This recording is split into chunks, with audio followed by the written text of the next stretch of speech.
In 5, 4, 3, 2, 1.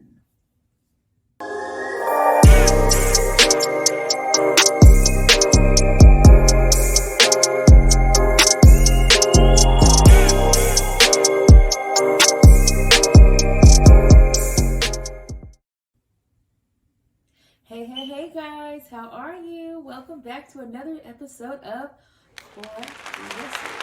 What's up, y'all? Greetings, peace and blessings and salutations. Welcome back. Welcome back, guys. We are sitting far away from each other, not because we don't like each other, but because we are trying to give you the best quality of show. And so, therefore, we don't... The visual. It's all about the visual. For the folks that watch. There'll be words here for you, okay? For the folks that watch. But yeah, just we want to give you great quality, and each time we watch our show, we always pick it apart to try to give you better content. So, with that being said, we're going to introduce ourselves, and I'm just going to give you some house rules. I am Samantha Davis Woods, or you can just call me Samantha. Yes, Samantha, that's what you call her. I'm Robert. I'm her husband. And for those that haven't watched previous episodes, go back. You'll learn more about our story. But we do want to make our show, because we realize you have a lot of options out there. Sure. And so we want to make sure that our show is high in quality, but it also is time sensitive. So we are going to make the most of the time that we have here and not take up too much of yours, but give you as much value as we can. We would love for you to leave some comments below. If you want to hear us talk about a certain topic, kind of get our take, or maybe some advice. We would love to hear from you. So wait, advice that we're giving them or they're giving to us? Let's be clear. Advice that we're going to give to you. Okay. Know that we are not professionals. We would give you advice from a place of ministry as well as a place of life of hard knocks. Place of 12 years of marriage and almost 20 years of being together. That's the place. Thank you, honey. Amen. So that's it. And also, most of all, we want you to enjoy the conversation. But before we get started and give away our topic, we want to go ahead and do our current events. And current events, we just simply like to take a topic that we've been possibly hearing about all week and bring it here to the forefront and talk about it, and just to hear what each other have to say about it. So with that being said, y'all, C-19, so we don't get censored. this is true. C-19. It never stopped. It did kind of dwindle. We learned how to live in it and get outside and be outside of the world. But as we are seeing in the news, those numbers are creeping back up. And we're not bringing this up to scare you. We're just bringing it up to talk about it with each other. Are we going to wear masks, honey? To protect the family, yes. Okay. Yes. Okay. How are you looking at it this time? Are you looking at it in a way of... I'm looking at it like the flu, okay. right? That's how I'm considering it, because we've seen it. We've seen multiple variants. They're saying this variant is different. I think it should be treated as, and I don't want to seem insensitive, because I realize the magnitude of what it was when we first saw it back in 2020. But I am mindful of the fact that there's vaccines that have been made available, and that there's always going to be a different variant. Every season there's a flu. And there's a flu shot that goes out, and there's a different variant of the flu. There's different symptoms of it. So the best thing that we can do is to solidify our personal hygiene. And so that means washing your hands, not touching your face, doing all the things that we were super vigilant about during C-19 originally, going back and kind of revisiting those things and doing the small things intentionally. Washing your hands, singing happy birthday while you wash your hands. Which version? Not the Stevie Wonder version. What? Like just the traditional happy birthday to you. I'm in there singing myself. Mm-hmm. And your hands going to be raw when you come out. But the germs will be gone. And your hands will be raw. Oh my gosh. So we're going to pray over his spirit on today. As you see, he's ready to come for everything I have to say. But if you've watched in times past, you're used to that. So This is dry humor. It's just dry humor. I promise we'll get through it. So, I think that's a good segue into what we're talking about. It is a good segue. Right? It is a good segue. Okay, you want me to introduce the topic for it, or you want to carry? Well, you want to carry the show? That's it for current events. So let's be honest. We had a conversation before we got on camera about who was going to carry the show, and who wasn't going to carry the show. And I'll let y'all decide in the comments who it was that did and didn't want to carry the show. So this is supposed to be a couple show. It is. However, it does seem a little combative if I were just a viewer. Yes, if you're a first time listener, listen. This is just playful, heated fellowship back and forth. I promise you, we're happy. I promise you, this is a healthy relationship. Probably the healthiest it's been in a long, long time. So speaking of that, what we want to talk about tonight is, or this afternoon, or this, whenever you watch this, our topic for this episode is boundaries, right? Yeah. Boundaries, the importance of boundaries, why we set boundaries, what they look like, because we recognize that everyone watching this is at a different stage in their relationship journey. Whether you are dating, whether you are engaged, whether you are single, ready to mingle, looking for that somebody, or whether you've been in the game a long time, boundaries are not mutually exclusive to a particular season. Right. I think boundaries are found across the board. And for every season that you go into, you ought to do an audit of the boundaries that are currently there. This way you ensure, not to go too deep into it, this way to ensure that you are set up to be a safe space, and that you are set up to know when your battery's low, know when your battery needs to be recharged, know what fills you, know what depletes you. So this way that you do not get into overdrive unnecessarily and cast your pearls among swine. In other words, give the best of you to the worst possible person that you can give it to, right? And then you go unchecked, you go uncovered. Am I talking too much? You know, you do your thing every show. I'm letting him flow. So yeah, so that's the thing of boundaries. So let me ask you a question, because I think it works good if we have like an interview kind of style, right? I'm gonna flip this on its head. I'm gonna flip it on its head. You guys are in for a treat. Let's see what happens. I think so. That's And so we've been together. It'll be 13 years in September, but we've been together since 2004. What would you say is the benefit to setting boundaries, and what were the boundaries that you set with me when we were dating, engaged, and married? That is like... It's a lot. It's a that lot. Was a lot. That was I'm emptying the clip. loaded. I'm emptying the clip. Can we break it in parts, because I yeah. So what? So boundaries.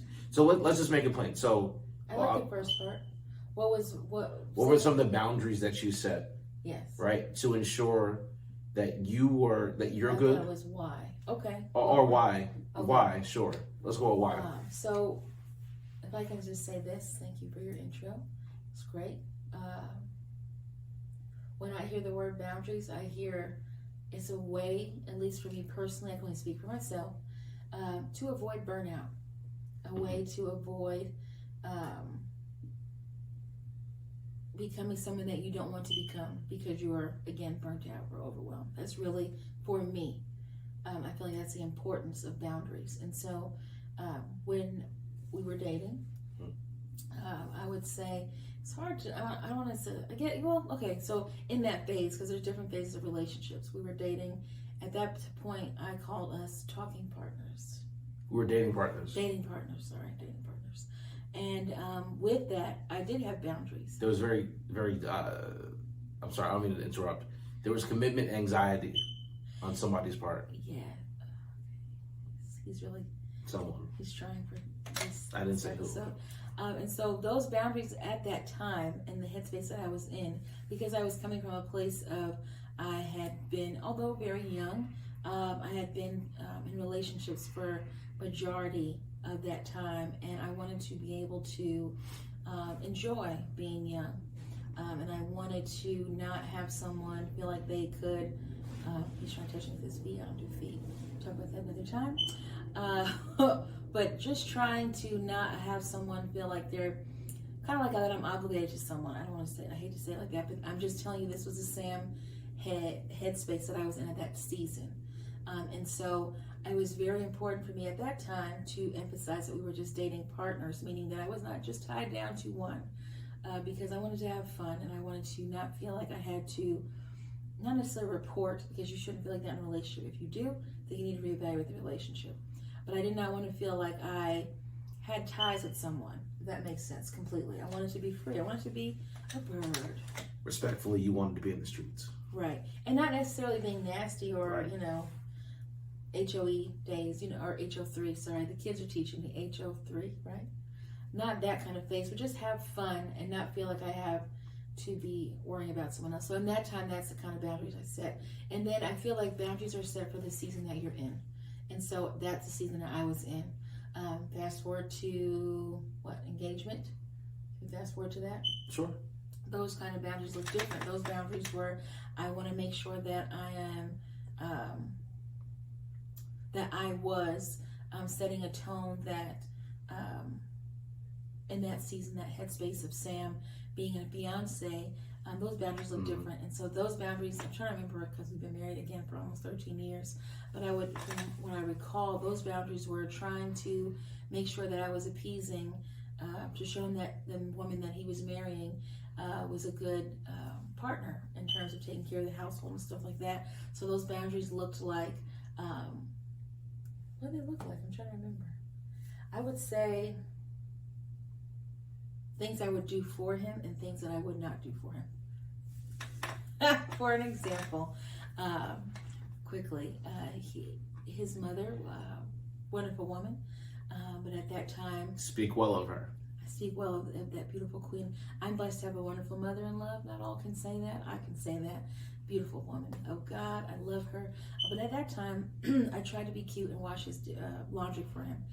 He proceeded to, when I brought the laundry home and I had folded it, all this great stuff. We didn't have a laundry in our apartment when we were Washer dryer. Sorry. So I went to my mother's house, did the laundry. Long story short, brought it back, and he let me know in that moment. Okay. He let me know. I can't hear anything anymore. Okay, there we go. He let me know in that moment that that's not the way his mother folded the laundry. And in that moment, I did say that.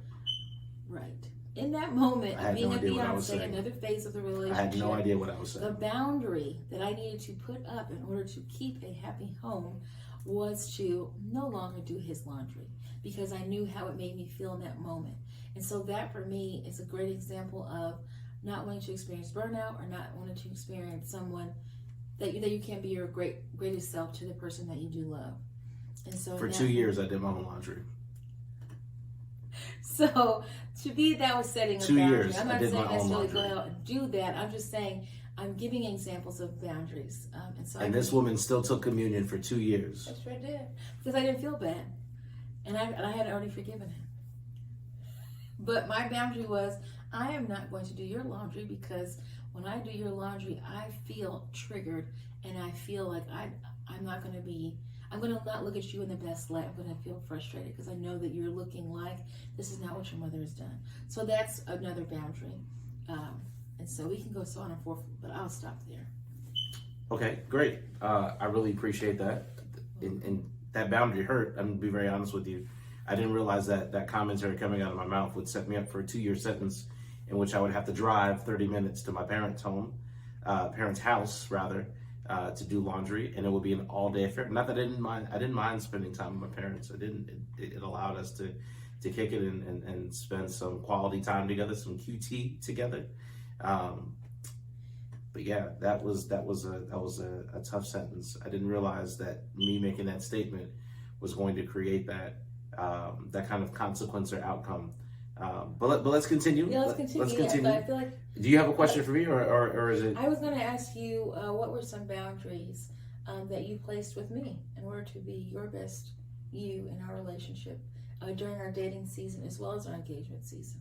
We want to talk about the marriage season. Oh, I was waiting. So I'll kind of hybrid all of them together. Okay, hybrid. So for me, I think I was trying to be all things to all people when we were dating, when we were engaged, and really in the early parts of our marriage. I think identity was an issue for me, if I can be completely candid. Never being a husband and not necessarily having somebody, like my dad was married to my mom for years. And still is. They're going to celebrate 38 years in September of 23. Yes. They'll celebrate 38 years, and I'm ecstatic about that. But I'm also mindful of the fact that nobody has a perfect relationship, and I knew that I wanted my marriage to be different than the one that my parents had. Not that their marriage was bad or is bad. I just wanted a different version of marriage. I envisioned it to be different, and so I took that to heart coming into this marriage, into this relationship. And when I showed up in it, we already had a +1. Right. JLo was already here. She was already 3. And so the dynamic that I was stepping into was very, very different than what a traditional marriage would have been. Sure. We were already a blended family. Sure. And you can hear more about that in a previous episode. Big facts. I'll put it right here. Thank you. So we were already a blended family, and we're newly married, or newly engaged, Right.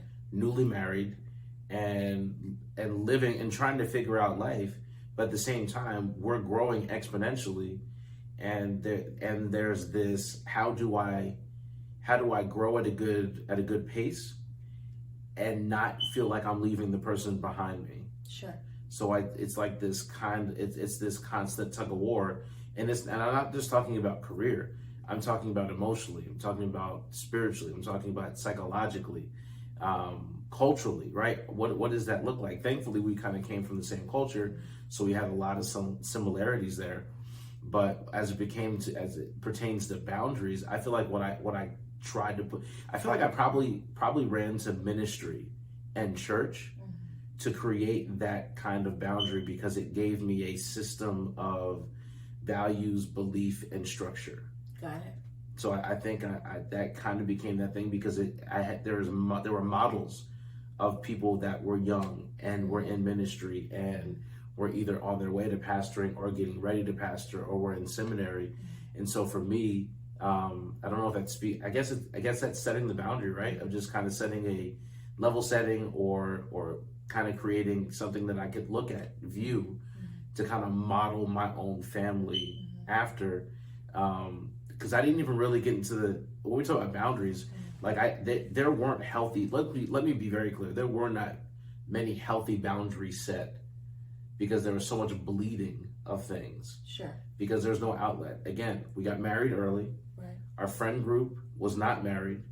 They were still in undergrad, getting ready to go to graduate school. Right. Here we are starting our lives, mid-20s, right, or people early 20s, and that you are literally out on the middle of an island, and you're just trying to figure out, how do I not keep this thing?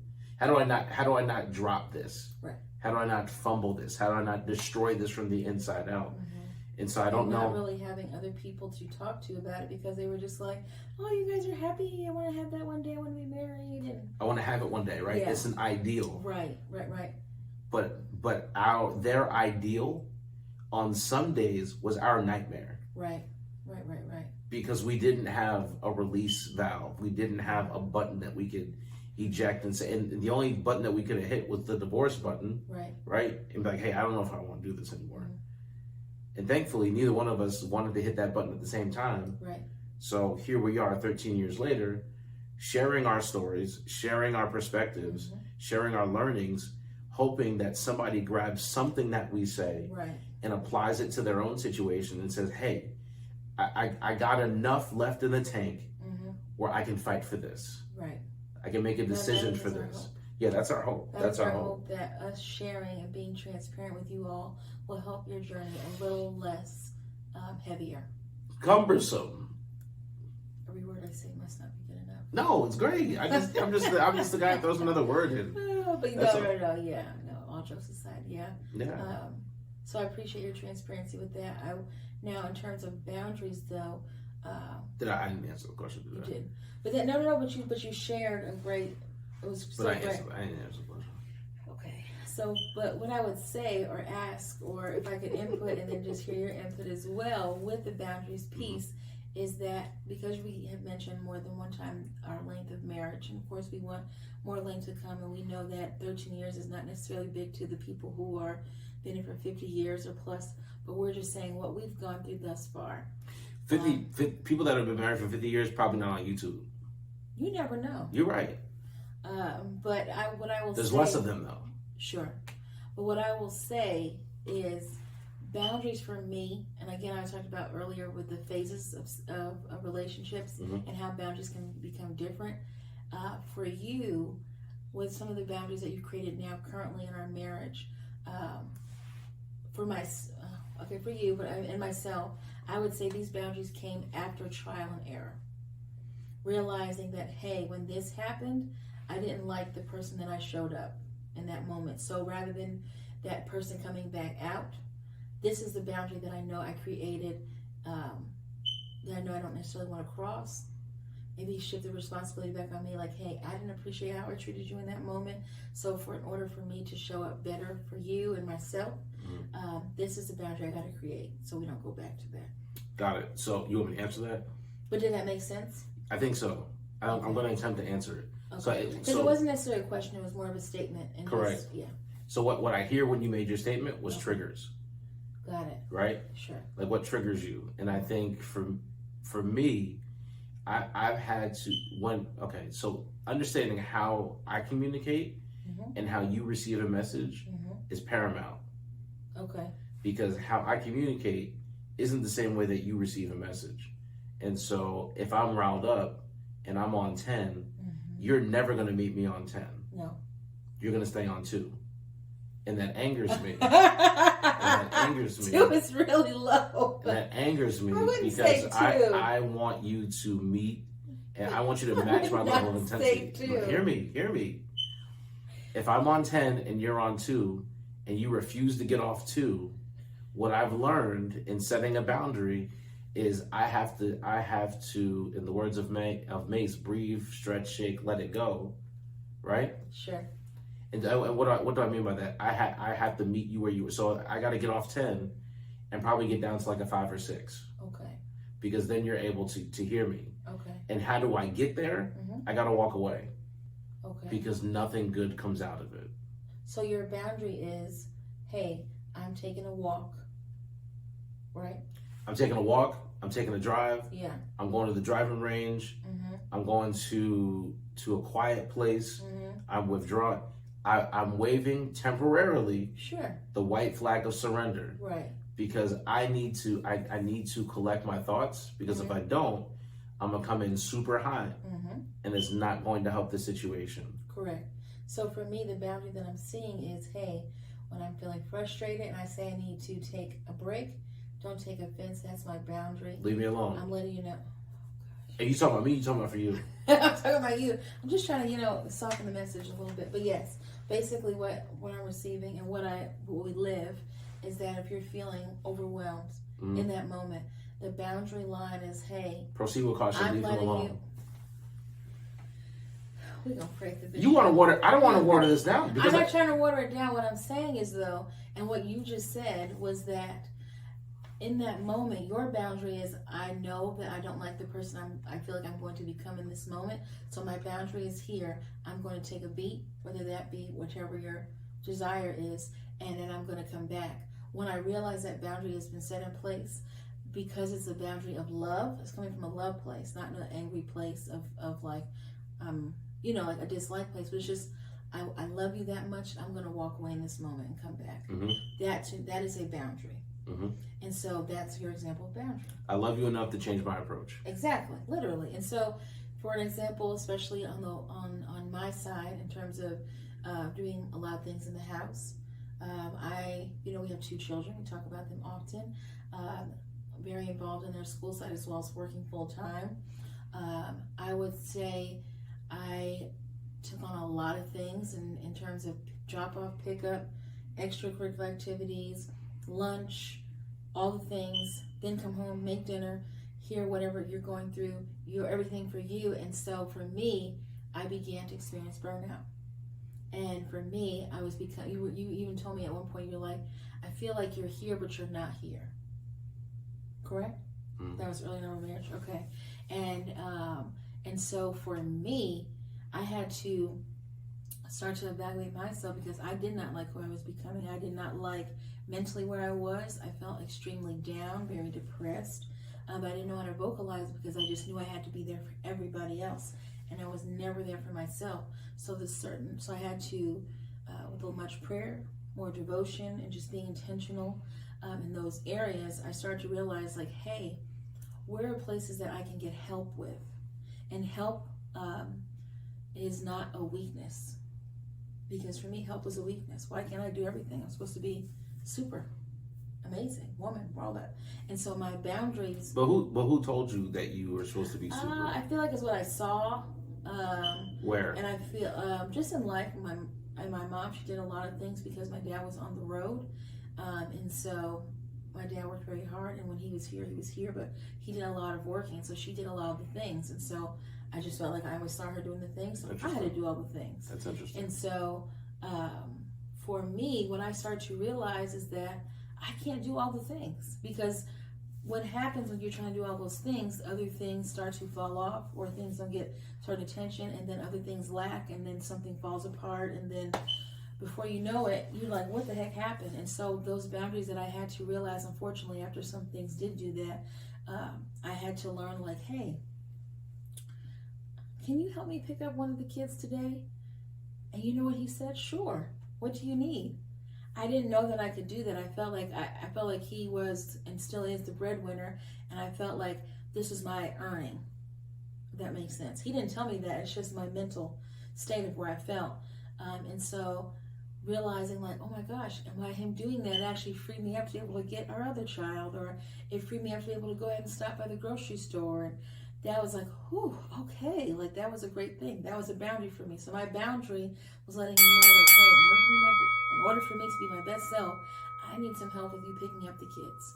And then I realized, hey, I'm coming home, working full day, then trying to figure out dinner and all this kind of stuff. I can't think of it every day. Like, I literally would start to get anxiety at work when it started to become the afternoon, because now I had to figure out, what am I doing for dinner? Yes, you make a list before the week, but like, in that moment, all the things, we could talk about that another day with our picky eaters in the house. But I realized, like, hey, can I give him a day a week that he can kind of take on this, just so I can kind of breathe and kind of collect? Because my day is Wednesday. Oh my God.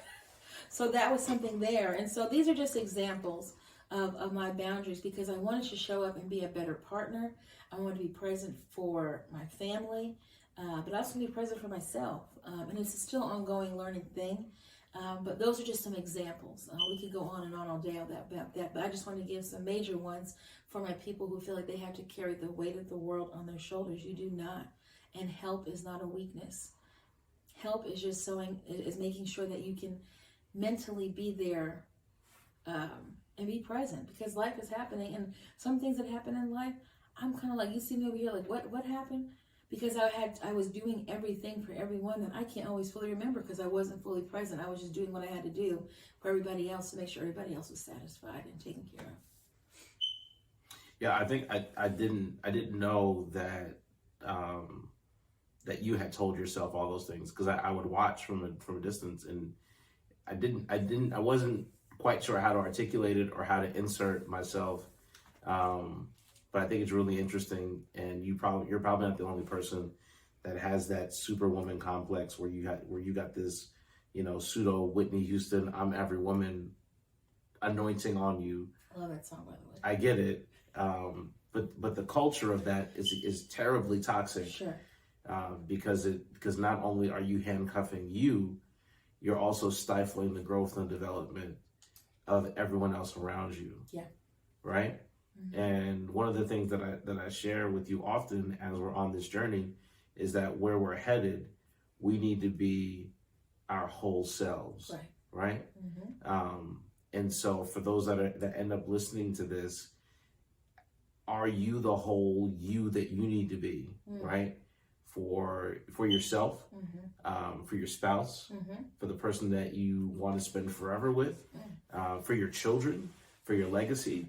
So what we say to us about us matters. And I think negative self-talk or negative self-thought is a seed that once it takes root, mm-hmm. and gets established, man, it can be like poison ivy. Yeah. If you don't catch it early and often, right. and put a preventative plan around it that, I hate to go alliteration, that prevents its growth. right? And so now we're in a much more healthier state. The soil is fertile. Yeah. Our kids feel loved and appreciated, and they can be the best versions of themselves.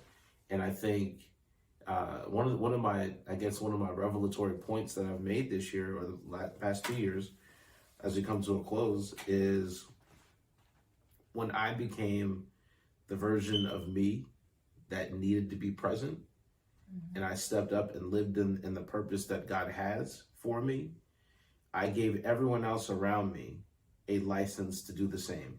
Yeah. I gave them permission to dream, to think, to be, to hurt, to feel joy, to feel all the emotions that life brings in their own developmental cocoons, right? To go pursue, whether it be fine arts or sports or a different career or whatever their interest is, because they're seeing from the top down. Right. They're seeing mommy and daddy do what they need to do to be whole, to be complete, and not that you're perfect, but you're imperfectly perfect, sure, and faithful to what it is that's in front of you. And that gives them the strength, that gives them permission to show up, not being perfected, but showing up with the spirit to serve. Right? Broken, unsure, uncomfortable, but I'm here to serve. Right? I'm here to serve. And I'm able to serve in that capacity because I know what makes me tick. Yes. And I know that I don't have to have it all together for me to be a part of this move. Does that make sense? Yeah, it makes sense. So I think when we use I think the conversation of boundaries is boundless. Sure. I think it means different things for different people, but ultimately I think it is the ability for you to give you the license to put checks and balances in place, for you to raise your hand when you say, hey, this is not working. Right. Here's the line in the sand. It's not working. From this point forward, we're going to start tinkering to figure out what is going to work. Right. And then let's make that change permanently. Right. And when that isn't working, we're going to revisit and do it over again. Each season requires different boundaries. Different boundaries. That's marriage. That's friendships. That's finances. That's career. Yeah. That's hobbies. That's that's all the things. All the ships. All the I ships. thought you were about to cuss. Yeah. That's all the ships. Sometimes you have to reevaluate every single one of them to make sure that you're not carrying cargo that slows you down, weighs you down, or belongs on someone else's container. So if you guys have not figured out or watching our other episodes, my husband also is a preacher and very well speaker. So he will speak eloquently as he did. So I'm a great thinker. Cool. Yes. Self-proclaimed. I have a lot to say. I'm just learning how to package it so that I don't have to go around Johnny's bar to get you the point. But I feel that overall this was a great episode. I quietly feel like she came for me. I did not. And I really was just trying to be concise. I really was not coming for you. I honestly was saying kudos, and that was really good. That's all I was saying. That's not what she said, yo. She did not say that. That was my intention. She didn't say that. I didn't hear that. The message that I received was not the same thing that she thought she was saying to me. But it's all right. I was simply letting people know more about us because not people, we're folks are reading between the lines. Folks are reading between the lines. Listen, our time is up. Shade. Our time, it really was like our great friend Merle from New Jersey. She's a wonderful lady.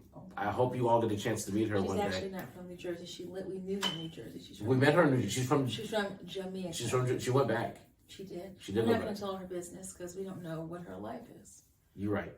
She's a great lady. And whenever she got done with praise and worship at the church that we used to attend together, she would say, "My time." It was always first Sunday.